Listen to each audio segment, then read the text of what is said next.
Halo Sobat Cerita, sebelum kita memulai kisahnya, jangan lupa like dan subscribe supaya tidak ketinggalan cerita mengharukan lainnya. Saya doakan yang sudah like dan subscribe semoga selalu dilancarkan rezeki dan segala urusannya. Amin ya robbal alamin.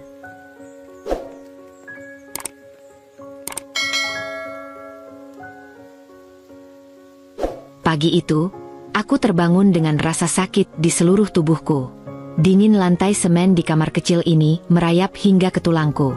Matahari belum naik sepenuhnya, tetapi aku tahu waktuku untuk beristirahat sudah habis. Suara langkah Herman mendekat dari ruang tamu. Aku menarik napas panjang, bersiap menghadapi hari yang selalu sama. "Bangun. Apa kamu mau tidur sepanjang hari?" Suaranya terdengar keras dan dingin, membuatku refleks bangkit dari tempatku berbaring. Aku mengangguk tanpa menjawab. Suaraku seakan sudah hilang karena terlalu sering ditekan. Dia tidak akan peduli jika aku mencoba membela diri, malah mungkin akan semakin marah. Aku melangkah ke sudut ruangan, mengambil kerudung tua yang sudah lusuh dan kaleng kecil yang sudah penuh goresan. Kaleng itu terasa berat, bukan karena isinya, tapi karena beban yang melekat padanya, beban hidupku. Saat aku melangkah keluar rumah, udara pagi terasa seperti ejekan. Udara itu segar dan bebas. Tapi aku tahu, aku tidak memiliki kebebasan yang sama. Aku hanya seorang istri yang diperbudak, tidak lebih dari boneka yang dikendalikan Herman. Setiap langkahku menuju pasar dipenuhi pikiran yang sama. Kenapa aku hidup seperti ini? Ketika aku sampai di tempat biasanya, aku duduk di trotoar, menarik napas dalam-dalam. Pasar mulai ramai oleh orang-orang yang berbelanja kebutuhan sehari-hari. Aku menadahkan kaleng, berharap recehan masuk. Orang-orang lewat, sebagian besar tidak memedulikanku. Beberapa hanya melirik dengan ekspresi kasihan yang membuatku semakin merasa rendah diri. Aku mengamati seorang wanita muda yang berjalan sambil membawa anak kecil. Wajahnya terlihat cerah, dan dia tersenyum kepada anaknya. Hatiku terasa nyeri.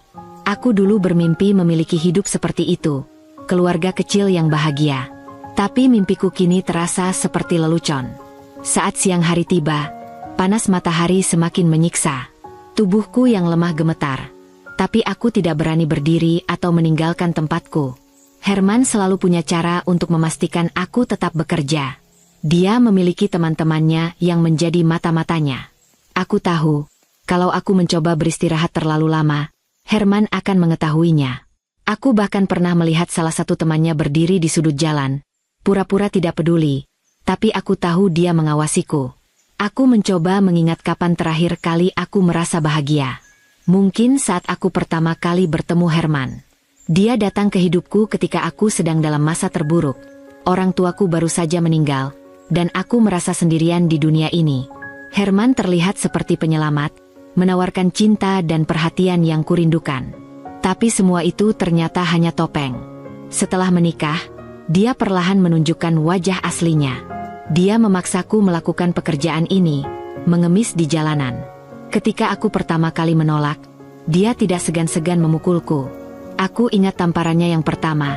Rasa sakitnya bukan hanya di wajahku, tapi juga di hatiku. "Kamu pikir aku bercanda?"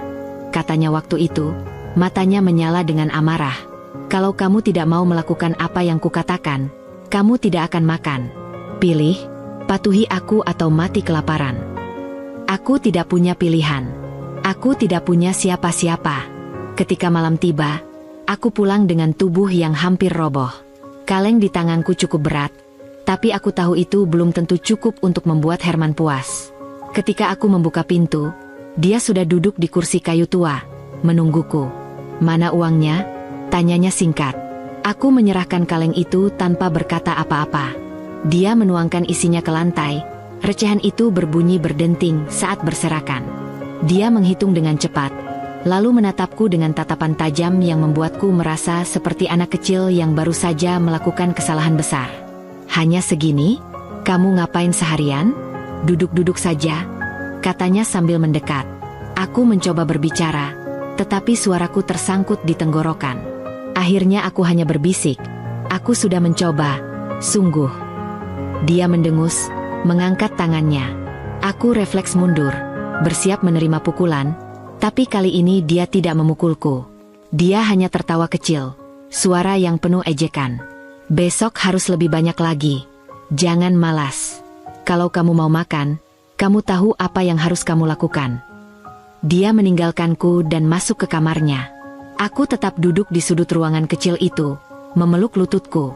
Aku merasa kosong, seperti boneka yang telah kehilangan maknanya. Aku memandang jendela kecil di kamar itu. Di luar, malam terasa tenang. Aku membayangkan bagaimana rasanya melangkah keluar, pergi sejauh mungkin dari tempat ini. Tapi aku tahu itu tidak mudah. Herman selalu memantauku, dan bahkan jika aku berhasil kabur, kemana aku akan pergi? Namun, malam itu aku tidak bisa menghilangkan satu pikiran yang terus muncul di kepalaku. Aku tidak bisa hidup seperti ini lagi. Aku tahu risikonya besar. Herman bukan orang yang akan membiarkan aku pergi begitu saja. Dia menganggapku sebagai miliknya, sesuatu yang bisa dia kendalikan sepenuhnya. Jika aku kabur dan dia menemukanku, aku tahu apa yang akan terjadi. Tapi aku juga tahu, jika aku tetap seperti ini, aku akan mati perlahan. Aku harus mencari cara. Aku harus melarikan diri, tidak peduli berapapun risikonya. Pagi itu, aku kembali ke tempat biasa di sudut pasar. Matahari baru saja naik, tapi aku sudah merasakan sengatan panasnya di kulitku.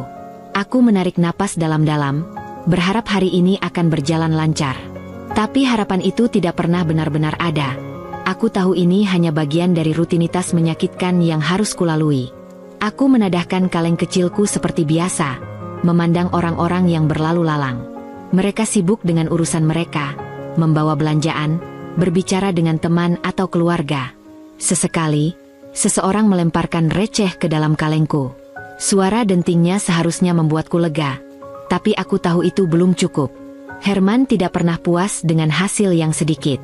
Saat aku sedang duduk, tiba-tiba aku merasakan perubahan suasana. Orang-orang di sekitar pasar mulai bergerak gelisah. Sebagian tampak mempercepat langkah mereka. Aku menoleh ke arah kerumunan dan melihat sekelompok petugas Satpol PP berjalan cepat menuju ke arahku. Hatiku langsung berdetak kencang. Aku tahu apa artinya ini. Mereka datang untuk membersihkan jalan dari pengemis seperti aku. Aku pernah mendengar cerita tentang pengemis yang ditangkap Satpol PP. Mereka dibawa ke kantor untuk diinterogasi, dan kadang-kadang dipulangkan dengan tangan kosong. Itu berarti aku tidak akan punya uang untuk diberikan kepada Herman. Tanpa berpikir panjang, aku berdiri dan mulai berlari. Kaleng di tanganku bergetar. Recehan di dalamnya berdenting keras, membuatku semakin gugup. "Hei, berhenti!" Salah satu petugas berteriak di belakangku. Aku tidak berani menoleh. Kaki kecilku yang lemah berusaha melangkah secepat mungkin di antara kerumunan orang. Beberapa pedagang di pasar memandangku dengan campuran kasihan dan rasa terganggu. Aku mendengar langkah-langkah cepat di belakangku, semakin dekat. Jantungku terasa seperti ingin meledak. Aku tahu aku tidak punya banyak tenaga untuk terus berlari, tapi aku juga tahu aku tidak boleh menyerah. Jika aku tertangkap, Herman akan membunuhku, bukan secara harfiah, tapi kemarahannya pasti akan lebih buruk dari biasanya. Aku berbelok ke gang kecil di belakang pasar, berharap bisa menghilang di antara tumpukan barang dagangan. Tapi aku salah perhitungan. Salah satu petugas berhasil memotong jalanku, berdiri di depanku dengan wajah penuh amarah. "Sudah cukup lari-larinya. Kamu ikut kami sekarang," katanya dengan suara keras. Aku mencoba memohon. "Tolong, Pak. Saya hanya mencari uang untuk makan." Suaraku gemetar, tapi aku tahu itu tidak akan mengubah apa-apa. Ini bukan tempat untuk mengemis. "Kamu sudah diperingatkan sebelumnya, kan?" katanya dengan nada tegas. Dia meraih lenganku, menarikku ke arah mobil yang terparkir di pinggir jalan. Aku merasa seolah-olah dunia runtuh di sekitarku.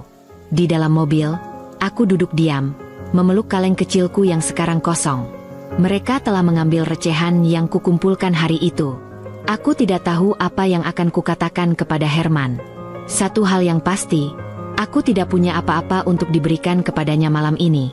Setelah beberapa jam di kantor Satpol PP, aku akhirnya diizinkan pergi. Mereka memberiku peringatan keras, tapi aku hampir tidak mendengar apa yang mereka katakan. Yang ada di pikiranku hanyalah bagaimana aku akan menghadapi Herman. Ketika aku akhirnya sampai di rumah, hari sudah hampir malam. Aku membuka pintu perlahan, berharap bisa masuk tanpa menarik perhatian Herman. Tapi dia sudah menungguku di ruang tamu, duduk dengan tangan terlipat di dadanya. "Mana uangnya?" tanyanya langsung, suaranya tajam seperti pisau. Aku berdiri di pintu, merasa tubuhku membeku. Aku tidak punya apa-apa hari ini," kataku pelan, suaraku hampir tidak terdengar. "Apa maksudmu tidak punya apa-apa?" Herman berdiri, langkahnya menghantam lantai dengan keras. "Kamu pikir aku bercanda soal ini? Kamu ngapain seharian?" Aku dikejar Satpol PP. Mereka menangkapku." Aku mencoba menjelaskan, tapi kata-kataku terpotong oleh teriakan Herman. "Kamu ini tidak berguna," katanya sambil melangkah mendekat. "Aku sudah bilang, jangan sampai pulang tanpa hasil. Apa kamu tidak dengar?" "Hah?" Dia mengangkat tangannya, dan aku menutup mata, bersiap menerima pukulannya. Tapi kali ini, dia hanya mendorongku keras hingga aku jatuh ke lantai. "Kamu pikir aku ini siapa? Aku butuh uang, Ratna. Kalau kamu tidak bisa dapat uang, lebih baik kamu tidak usah pulang," katanya dengan suara penuh amarah. Aku hanya bisa menangis diam-diam di lantai. Kata-katanya menyakitiku lebih dari pukulan fisik. Aku merasa seperti tidak ada artinya lagi. Malam itu, aku duduk di sudut kamar, memeluk lututku. Aku merasa begitu lemah, tidak hanya secara fisik, tapi juga secara emosional. Malam itu, aku memutuskan bahwa aku tidak akan pulang ke rumah. Aku tidak peduli lagi dengan ancaman Herman atau caci makinya. Sudah cukup aku hidup seperti ini, dipaksa mengemis, dihina, dan diperlakukan seperti budak. Aku ingin bebas, meskipun aku tidak tahu apa yang menantiku di luar sana. Sore tadi, aku berhasil menyisihkan sebagian kecil uang hasil mengemis. Tidak banyak, hanya beberapa lembar ribuan yang kusembunyikan di balik lipatan kerudungku. Aku tahu itu berisiko, karena Herman selalu memeriksa setiap recehan yang kubawa pulang. Tapi aku harus mencoba. Uang ini adalah harapanku untuk memulai hidup baru. Walaupun aku belum tahu kemana aku akan pergi. Aku berjalan menjauh dari pasar, menyusuri gang-gang gelap yang sepi. Langit malam semakin pekat, dan udara dingin mulai menusuk kulitku. Aku merasa ketakutan, tapi juga sedikit lega. Ini pertama kalinya aku mencoba melawan Herman, mencoba mengambil kendali atas hidupku sendiri. Aku menemukan tempat yang cukup aman di belakang sebuah warung kecil yang sudah tutup. Aku duduk di sana, menarik napas dalam-dalam sambil menghitung uang yang kupunya. Totalnya hanya Rp25.000, tapi bagi seorang seperti aku, itu terasa seperti harta karun. Aku bisa mulai dari sini, bisikku pada diri sendiri, mencoba menguatkan hati. Aku akan mencari tempat baru, pekerjaan baru. Mungkin ada orang baik yang mau membantuku. Namun, saat aku sedang larut dalam pikiranku, aku mendengar suara langkah kaki mendekat. Aku langsung tegang. Suara itu terdengar berat dan cepat, seperti seseorang yang sedang terburu-buru. Aku merasa napasku berhenti sejenak. "Ratna." Suara itu memanggil namaku dengan keras. Hatiku berdegup kencang. Itu Herman. Aku tidak tahu bagaimana dia menemukanku, tapi aku tahu aku harus segera pergi. Aku berdiri dengan cepat dan mencoba melarikan diri, tapi tubuhku terlalu lelah setelah seharian mengemis. Kakiku terasa berat, dan langkahku tidak secepat biasanya. Herman dengan cepat menyusulku. Dia meraih lenganku dengan kasar, menarikku hingga aku hampir jatuh ke tanah. "Kamu pikir kamu bisa lari dariku?" katanya dengan nada penuh kemarahan. "Kamu pikir aku tidak tahu apa yang kamu rencanakan? Hah? Aku hanya ingin hidup bebas, Herman," kataku sambil menangis. "Aku tidak tahan lagi." "Tutup mulutmu," katanya sambil mengguncang lenganku. Dia menyadari sesuatu, lalu matanya menatap tajam ke arah kerudungku. Dengan gerakan cepat, dia meraih uang yang kusembunyikan di sana. "Jadi ini rencanamu?" katanya sambil mengangkat uang itu di depan wajahku. "Kamu mencuri uang ini dariku, lalu mencoba kabur? Kamu benar-benar tidak tahu diri, Ratna." "Itu uangku, hasil kerjaku," kataku dengan suara bergetar. Tapi kata-kataku hanya membuatnya semakin marah. Dia mencengkeram tanganku lebih kuat, lalu mulai menyeretku kembali ke arah rumah. Aku mencoba melawan, tapi usahaku sia-sia. Herman jauh lebih kuat dariku, dan aku terlalu lelah untuk terus berjuang. Sepanjang perjalanan pulang, dia terus memaki-makiku. Kamu ini istri yang tidak tahu terima kasih. Aku yang memberimu tempat tinggal, makanan, dan kamu malah mencoba kabur dariku? Kamu pikir kamu bisa hidup tanpa aku? Katanya dengan suara yang menggema di jalanan yang sepi. Aku hanya bisa menangis diam-diam. Hatiku hancur. Aku merasa seperti burung yang baru saja kehilangan kesempatan terakhirnya untuk terbang. Ketika kami sampai di rumah, Herman mendorongku masuk dengan kasar. Aku terjatuh ke lantai, tapi dia tidak peduli. Dia berdiri di atas tubuhku, menatapku dengan mata yang penuh kebencian. Kamu pikir ini lucu?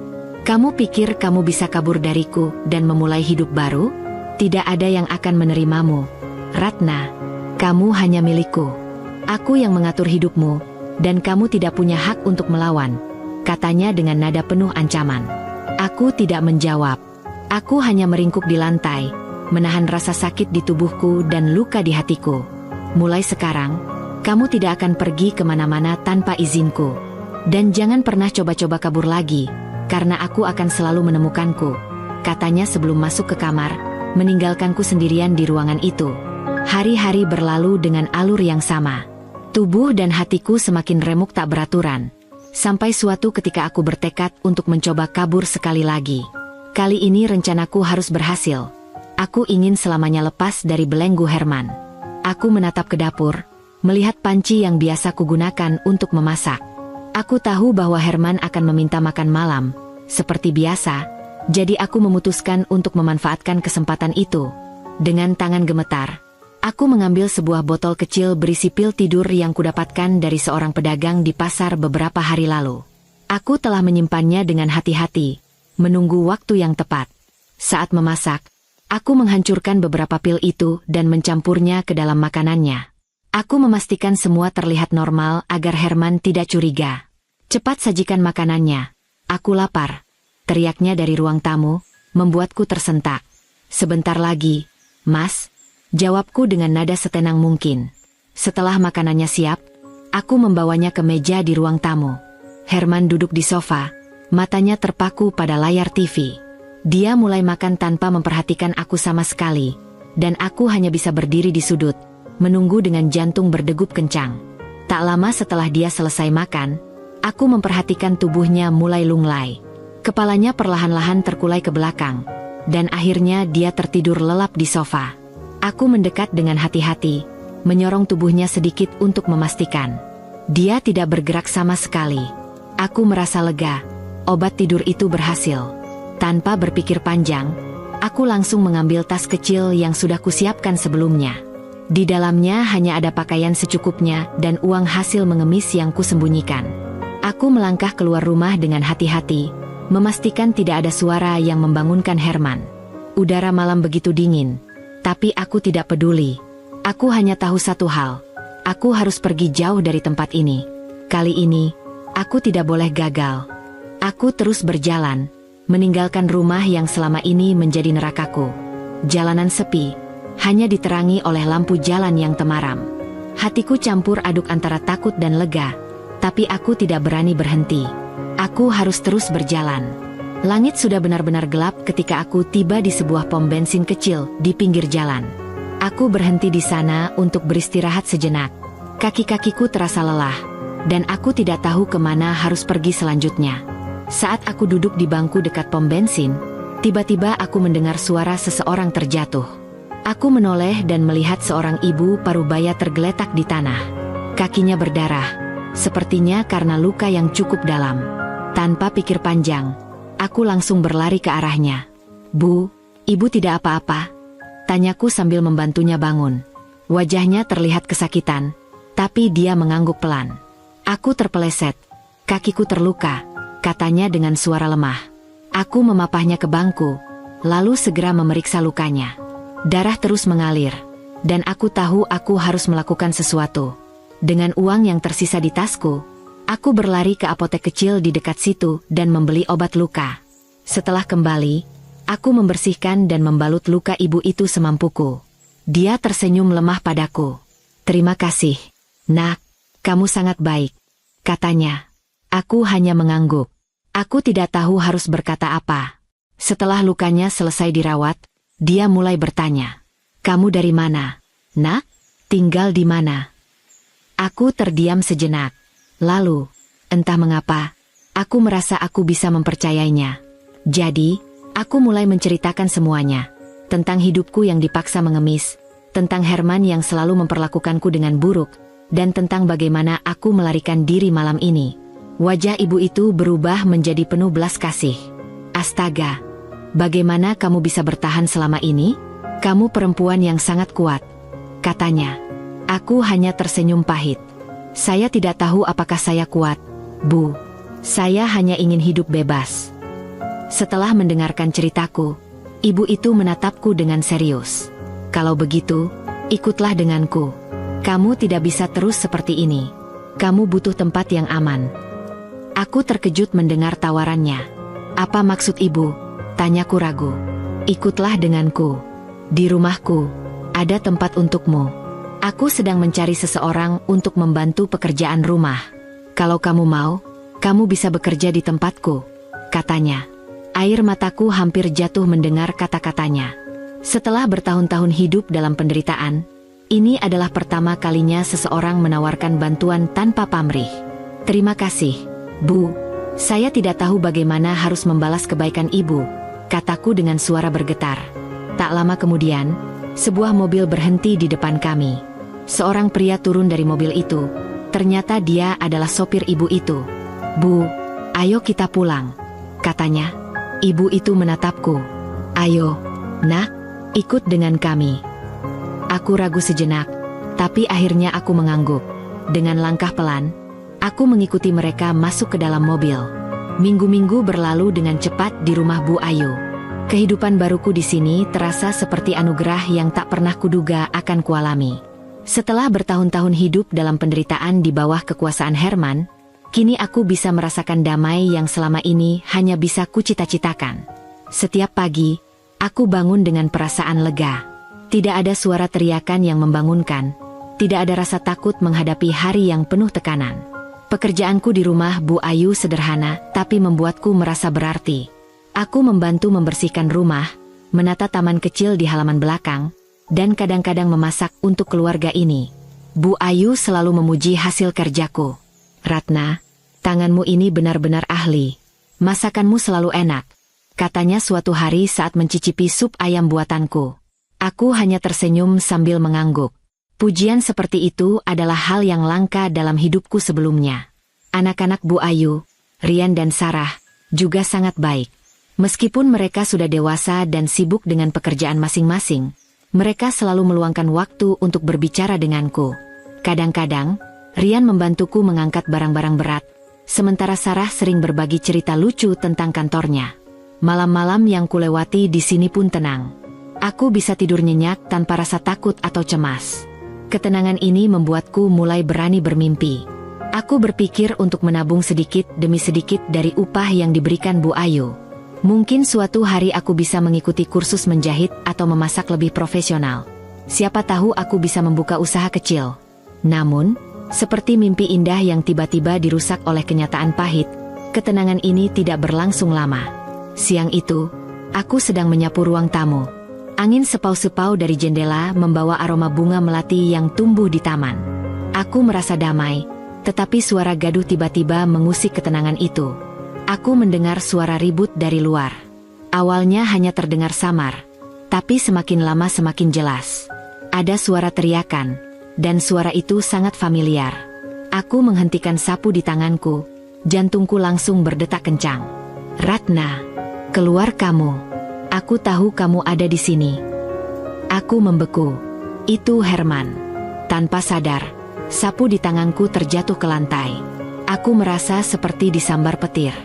Bagaimana dia bisa menemukanku di sini? Aku pikir aku sudah cukup jauh darinya. Aku melangkah mundur dengan gemetar, berusaha mencari tempat untuk bersembunyi. Suara teriakan Herman semakin keras. Pagar depan rumah terbanting keras, dan aku mendengar langkah kaki berat mendekati pintu. Bu Ayu, yang sedang membaca buku di ruang tengah, menoleh ke arah suara itu. Dia segera berdiri, menatapku dengan khawatir. "Ratna, siapa itu?" tanyanya. Aku tidak bisa menjawab. Air mataku mulai menggenang, dan tubuhku gemetar hebat. Tanpa menunggu jawaban dariku, Bu Ayu berjalan ke arah pintu, diikuti oleh suaminya, Pak Darman, yang baru saja pulang kerja. Rian, yang kebetulan sedang berada di rumah, juga menyusul mereka. Di depan pintu, Herman berdiri dengan wajah merah dan penuh kemarahan.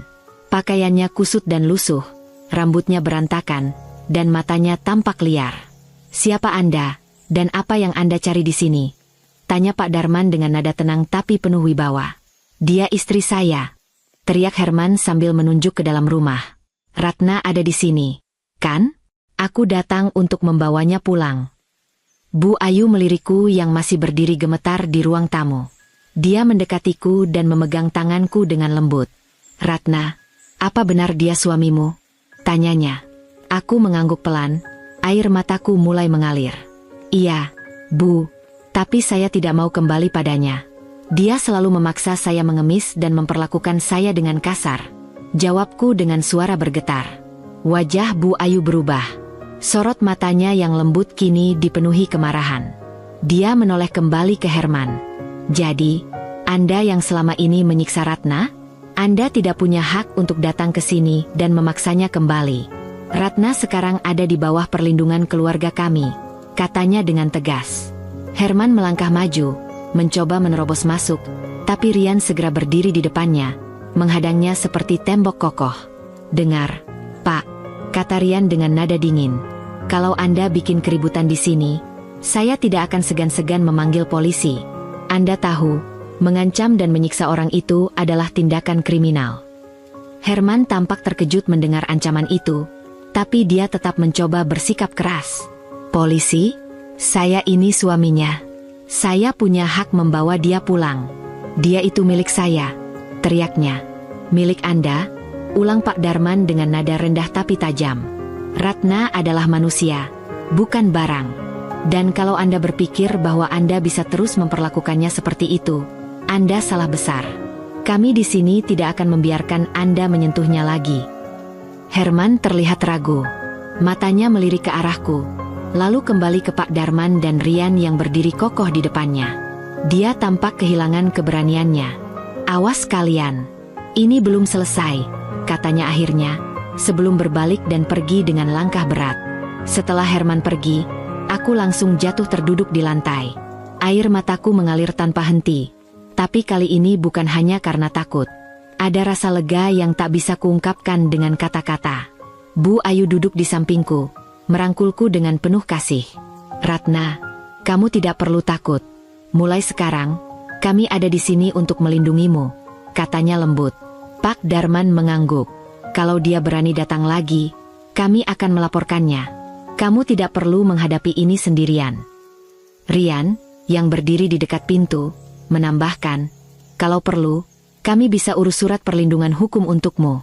Yang penting, kamu aman di sini." Aku hanya bisa menangis sambil mengangguk. Dukungan yang diberikan keluarga ini membuatku merasa tidak lagi sendirian. Sudah beberapa bulan berlalu sejak kejadian dengan Herman, dan hidupku kini jauh berbeda dari dulu. Setiap hari yang kulalui di rumah Bu Ayu terasa lebih ringan, lebih damai. Keluarga Bu Ayu benar-benar memperlakukanku seperti keluarga mereka sendiri. Mereka selalu memastikan aku merasa diterima dan aman. Tidak ada lagi rasa takut yang membayangi setiap langkahku. Kadang-kadang, ketika mereka pergi berlibur, mereka mengajakku ikut serta. Awalnya aku ragu, merasa tidak layak berada di sana, apalagi menikmati waktu bersama mereka. Namun, Bu Ayu dan suaminya, Pak Darman, selalu memastikan aku merasa nyaman. Mereka membawaku ke tempat-tempat yang selama ini hanya bisa aku impikan, seperti pantai yang indah dan pegunungan yang sejuk. Kami menghabiskan waktu bersama, tertawa, bercerita, dan berbagi kenangan indah yang membuatku merasa menjadi bagian dari keluarga ini. Aku masih ingat betul bagaimana hidupku dulu terasa seperti sebuah jeratan tak terlihat. Setiap hari adalah perjuangan untuk bertahan hidup, dan setiap malam aku harus tidur dengan perasaan cemas, berpikir tentang apa yang akan terjadi keesokan harinya. Herman, dengan kekuasaan dan kebrutalannya, telah mengendalikan hidupku. Tapi sekarang, setelah berbulan-bulan tinggal di rumah Bu Ayu, Aku merasa seperti seseorang yang telah dibebaskan dari beban besar. Tidak pernah lagi aku merasakan tangan kasar Herman mencengkeram tanganku, atau mendengar suaranya yang mengintimidasi. Bahkan sekarang, ketika aku melangkah keluar rumah, tidak ada lagi rasa takut bahwa dia akan muncul dari bayang-bayang untuk mengganggu hidupku. Herman telah menghilang begitu saja, dan itu adalah hal yang sangat aku syukuri.